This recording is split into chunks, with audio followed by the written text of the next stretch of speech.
নজর রাখবো পরবর্তী সংবাদে। আবারও আক্রান্ত হতে হয়েছে সাংবাদিকদের, যেখানে বলা হয় গণতন্ত্রের চতুর্থ স্তম্ভ সংবাদ মাধ্যম, কিন্তু সেই জায়গা থেকে সংবাদ মাধ্যমের উপরে বারবার আঘাত আনছে কিছু দুষ্কৃতিকারীরা। এমনটাই অভিযোগ বিগত দিনেও হয়েছে, এখনো বর্তমানেও থেমে নেই সাংবাদিকদের উপর আক্রমণ। এবং সেই জায়গা থেকে মঙ্গলবারই দেখা গেছে সোনামুড়া মহকুমার পৃথক দুটি স্থানে দুষ্কৃতিকারীদের রোষানলের শিকার হতে হয়েছে দুজন কর্মরত সাংবাদিকদের সঙ্গে দুর্ব্যবহার করা হয়েছে, অকথ্যভাবে গালিগালাজ করা হয়েছে, অভব্য আচরণ করা ছাড়াও দুটি ক্ষেত্রেই দুজন সাংবাদিককে প্রাণ নাশের হুমকি পর্যন্ত দিয়েছে দুষ্কৃতিকারীরা। আর যার ফলে সাংবাদিকদের নিরাপত্তা নিয়ে আবারও প্রশ্নচিহ্ন দেখা দিয়েছে। এবং স্বাভাবিকভাবে বলা যায় যে নিরাপত্তাহীনতায় এখন ভুগছেন সংবাদ মাধ্যম। এবং ঘটনার ক্ষেত্রে এও জানা গেছে পৃথকভাবে মেলাঘর এবং কলমচড়া থানায় অভিযোগ জানিয়েছেন রোষানলের শিকার হওয়া মহকুমার সাংবাদিক প্রণব এবং সে সঙ্গে সঞ্জয় আচার্যি। অবশ্য বক্সনগর প্রেস ক্লাবের সভাপতি তথা সাংবাদিক প্রভাত ঘোষ। এবং এই দুই ঘটনায় সোনামুড়া মহকুমার শুভবুদ্ধি সম্পূর্ণ মানুষের মধ্যে ব্যাপক প্রতিক্রিয়া সৃষ্টি হয়েছে। তবে আমি শুরুতেই শোনাবো আক্রান্ত সাংবাদিকদের তাদের বক্তব্য কি রয়েছে। আমার একটা খবর করতে হবে, এই নানান ধরনের পিঞ্চিং কেটে কথাবার্তা বলছে, আমি তারপরেও সারা দিন। কিন্তু এরপরে উনি আমাকে অশ্রাব্য ভাষায় গালিগালাজ আরম্ভ করেছে। তখন আমি এটা প্রতিবাদ করেছি। কেন এরকম করছেন সেটা বলছি।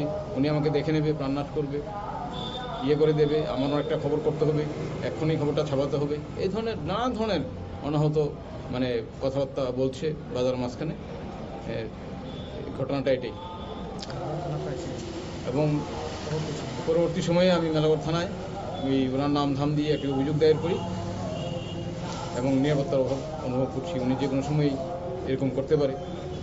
উনি ইতিপূর্ব আরও ভুয়া আগে উনি আমাকে আরও দুই একবার এরকমভাবে পিঞ্চিং করেছে। উল্লেখ্য, আজ থেকে 10-15 বছর আগে ওনার একটা আপনারা শুনলেন আক্রান্ত সাংবাদিকদের বক্তব্য। অবশ্য প্রশ্ন হচ্ছে, কখনো সংবাদ সংগ্রহ করতে গেলে সাংবাদিকদের আক্রান্ত হতে হচ্ছে, কখনো বা তাদের উপর জোর করে বলা হচ্ছে খবর ছাপিয়ে দেওয়ার জন্য। এমনটাই অভিযোগ বারবার সাংবাদিকরা তুলছেন। এই ক্ষেত্রেও তার ব্যতিক্রম হয়নি।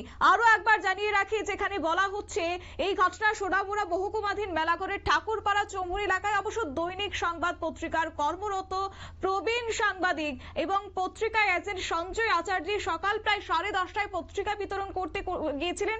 এমন সময় মহকুমার দক্ষিণাংশের কালীকৃষ্ণনগর গ্রাম পঞ্চায়েতের এলাকার কয়েকজন দুষ্কৃতিকারী মিলেই নাকি এই ধরনের হুমকি পর্যন্ত দিয়েছেন এবং বিভিন্নভাবে তাদেরকে গালিগালাজ করেছেন, প্রাণনাশের হুমকি পর্যন্ত দিয়েছেন। এবার প্রশ্ন হচ্ছে, আদৌ কি পুলিশ প্রশাসন সাংবাদিকদেরকে নিরাপত্তা দিতে পারছে?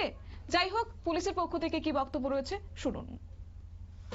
দৈনিক সংবাদের পত্রিকার প্রতিনিধি শ্রী সঞ্জয় আচার্যি আমাদের কাছে একটি কমপ্লেন করেন।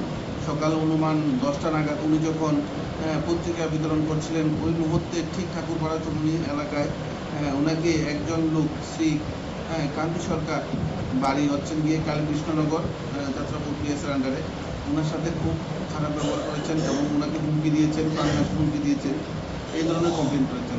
অ্যাকর্ডিংলি ওনার কমপ্লেন আপনারা শুনলেন পুলিশের বক্তব্য। অবশ্য সাংবাদিককে প্রাণনাশের হুমকি দেওয়া ছাড়াও মারধর করতে উদ্যত হয়েছে দুষ্কৃতিকারীরা। তারই মধ্যে উল্লেখ্য হচ্ছে যে জামশেদ নামের একজনের বিরুদ্ধে অভিযোগ উঠে আসছে।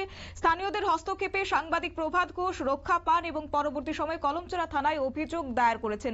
তবে এই ঘটনার জেরে এক প্রকার নিন্দা উঠছে সর্বত্রই। তবে এখন দেখার বিষয় পুলিশ সেই অভিযুক্তদের বিরুদ্ধে কি পদক্ষেপ গ্রহণ করে। নিয়ে নিচ্ছি ছোট্ট একটি বিজ্ঞাপন বিরতি, সঙ্গে থাকুন।